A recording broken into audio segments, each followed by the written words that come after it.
welcome back to my video. So guys, in this video I'm going to show you how to change your username on Windows 10. So guys, you can click over here on your icon and you can see over here your username over here. If you want to change, what you have to do is simply, first I will show you.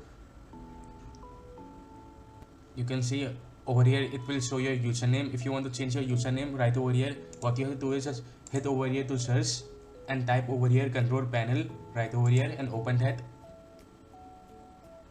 And in control panel you can select this icon and make this size and hit over here user account. One more time over here user account, and over here you can see your username and you can see over here change your account name. Click on that, type your new username whatever you like,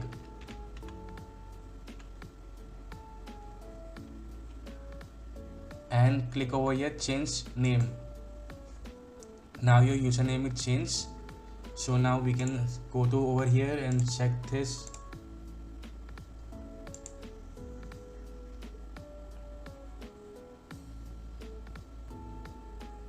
You can see username is changed right over here. So guys, that's all in this quick video. I hope this video was helpful for you. So leave a like, don't forget to subscribe.